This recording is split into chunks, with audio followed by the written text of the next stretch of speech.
오렌지 하나를 몇 조각으로 나눈 뒤 그저 돌리고 옮겨서 다시 붙였습니다.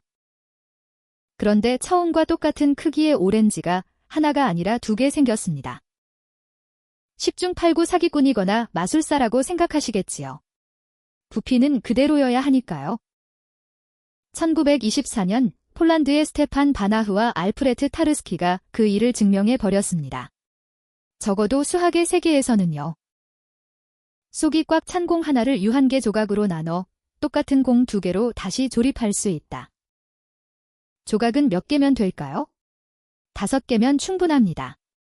증명이 있으니 정리이고 믿기지 않으니 역설이지요. 무서운 수식은 없습니다. 필요한 건 상상력, 그리고 호텔 하나, 사전 한 권, 나무 한 그루뿐이지요.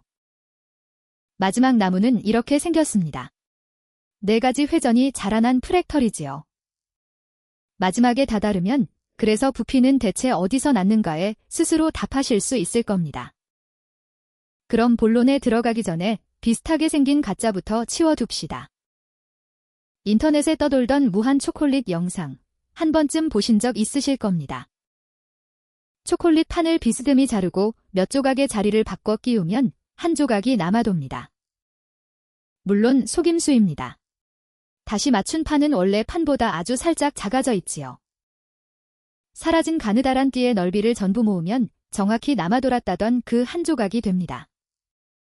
장부는 한 푼도 어긋나지 않았습니다. 유한한 세계에서 넓이와 부피는 칼같이 보존되지요.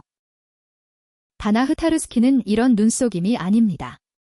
거기서 완성되는 2공은 한 치의 오차도 없습니다. 대가는 전혀 다른 곳에서 치릅니다. 그 조각이 상상을 초월하게 흩어진 점들의 안개라는 데서요. 그리고 그 목적지로 가는 길은 뜻밖에도 호텔 하나에서 시작합니다. 방이 1호, 2호, 3호, 끝없이 이어지는 호텔. 힐베르트가 예로 들었다는 곳이지요. 오늘 밤 이 호텔은 만실입니다. 빈 방은 하나도 없는데 손님이 한 명 더 옵니다. 지배인은 안내 방송 한 번으로 해결합니다. 모든 손님께서는 옆방으로 한 칸씩 옮겨주십시오. 무한 호텔에는 마지막 방이 없으니 밀려나 길바닥에 나앉는 손님은 아무도 없습니다. 그리고 1호가 비었습니다. 만실이었는데 한 명이 더 들어간 겁니다. 이 당황스러움은 유서가 깊습니다. 1638년 갈릴레오는 자연수와 제곱수를 짝지어 봤지요. 제곱수는 자연수의 일부인데 짝은 하나도 남김없이 맞아떨어집니다. 부분이 전체와 맞먹지요. 이제 호텔을 원위에 지어봅시다. 안내 방송 대신 회전 한 번으로요. 원의 테두리는 점들로 빼곡합니다. 점 하나를 핀셋으로 쏙 빼내면 구멍이 뚫리지요. 남은 점들을 돌리기만 해서 구멍을 메울 수 있을까요? 세 점은 반칙입니다. 미끄러뜨릴 뿐이니 될 리 없어 보이는데 됩니다. 구멍 자리를 각도 0으로 잡습니다. 반지름 길이만큼 따라간 각도가 1라디안이지요. 거기서 1라디안씩 간 자리마다 깃발을 꽂습니다. 첫 깃발은 각도 1에 꽂히지요. 7번째쯤에서 한 바퀴를 넘고 그 뒤로도 빙빙 돌며 끝없이 꽂힙니다. 결정적인 사실 하나, 돌아오려면 한 바퀴가 정수에 비어야 하는데 그 수는 무리수입니다. 깃발은 영원히 겹치지 않지요. 방송을 내보냅니다. 모든 깃발은 시계 방향으로 1라디안씩 이동해 달라고요. 이건 방송이라기보다 그냥 회전입니다. 깃발 무리를 통째로 잡고 돌리는 거지요. 보시죠. 첫 깃발이 정확히 구멍 자리에 내려앉습니다. 두 번째 깃발은 첫 번째 자리로, 세 번째는 두 번째 자리로. 마지막 번호가 없으니 어떤 자리든 다음 깃발이 채웁니다. 점을 하나도 보태지 않고 회전 한 번으로 구멍이 사라졌습니다. 거꾸로 돌리면 점 하나를 증발시킬 수도 있지요. 이 기술, 마지막 조립에서 다시 씁니다. 이제 사전 이야기입니다. 이언 스튜어트가 상상한 기괴한 사전으로 가봅시다. 이름하여 하이퍼웹스터. 알파벳 26글자로 만들 수 있는 모든 유한한 나열이 실립니다. 뜻이 있든 없든 영원히 뜻을 못 가질 횡설수설까지 빠짐없이 실립니다. 한 권으로는 무한히 두꺼우니 26권으로 나눕니다. 편집자가 절약 아이디어를 냅니다.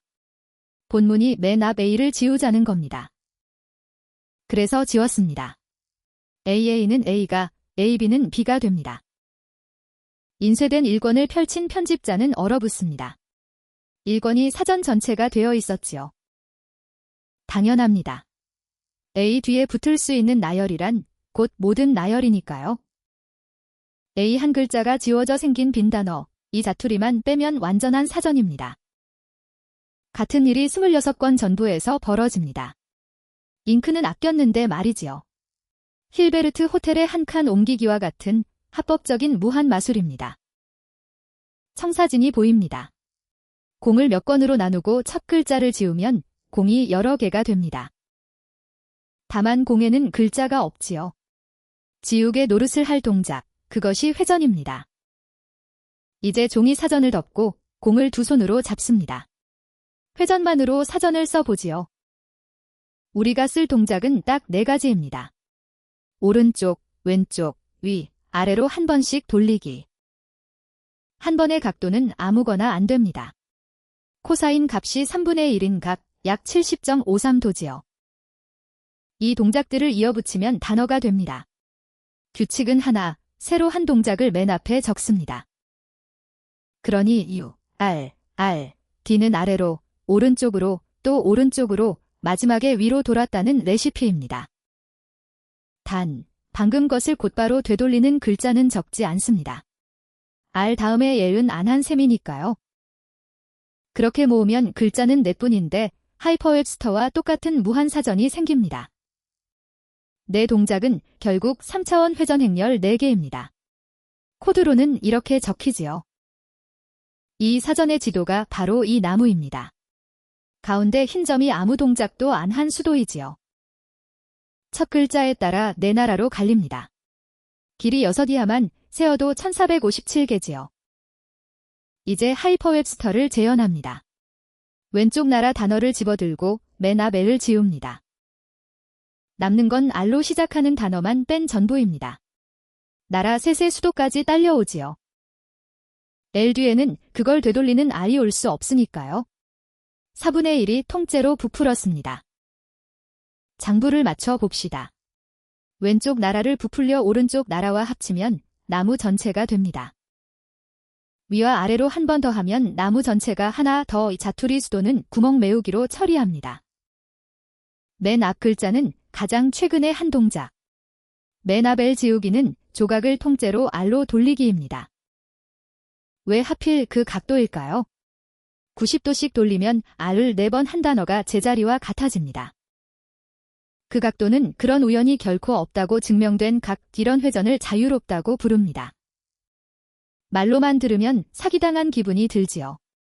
이번엔 직접 손으로 부풀려 봅시다. 회전 단어들의 나무 전체입니다. 가운데 흰 점이 수도이고 나라가 넷이지요. 이제 왼쪽 나라만 남깁니다. L로 시작하는 나무의 약 4분의 1이지요. 맨 앞 L을 지웁니다. 공으로 치면 이 조각을 통째로 잡고 오른쪽으로 한 번 돌리기지요. 여기에 아껴둔 오른쪽 나라를 합치면 나무 전체 모양이 완성됩니다. 위아래로 한 번 더 하면 나무가 2그루. 점개수는 끝까지 그대로였고 모든 단계는 통째로 한 번 돌리기였습니다. 재료는 다 모였습니다. 남은 일은 이 나무를 진짜 공의 표면으로 옮기는 것이지요. 방법은 도장 찍기. 점 하나에 사전의 모든 단어를 찍으면 그 점들의 무리가 출발점의 성단이지요.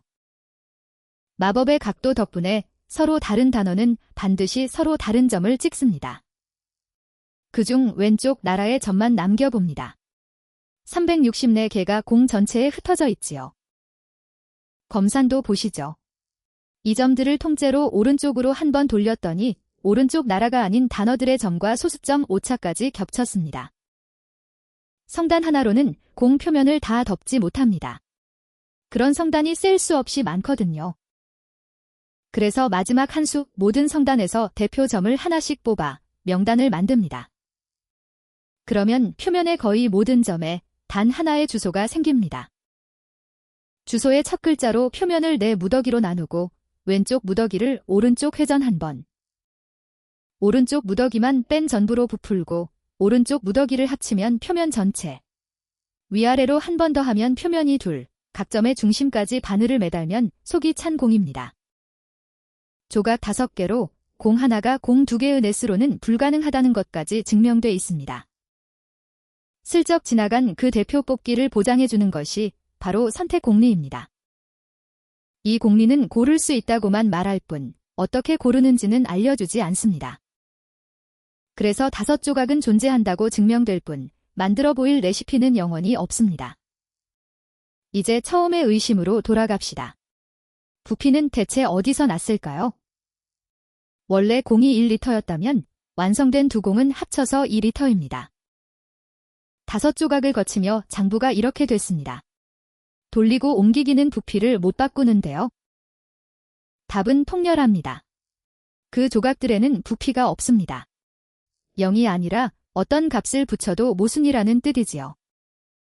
조각의 부피를 매길 수 있다고 치면 장부는 곧바로 이런 모순으로 끝납니다. 그 조각들은 선택공리로 빚어낸 점한 개, 곧 비가 즉 집합입니다.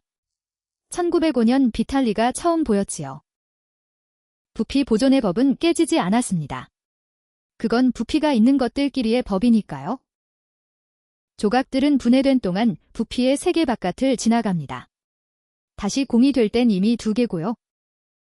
덧붙일 것이 둘, 직선과 평면에서는 이런 복제가 불가능하다고 증명돼 있습니다. 3차원부터 회전이 충분히 얽히지요. 진짜 오렌지는 유한계의 원자라 안전하고요.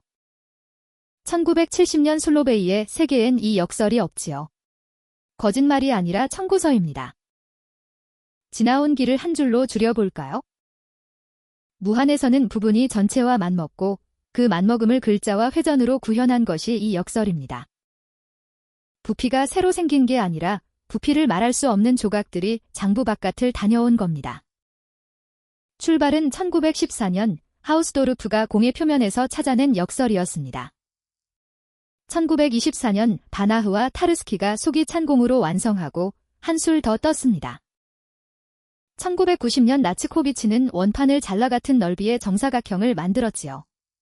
필요한 조각은 10의 50제곱개쯤.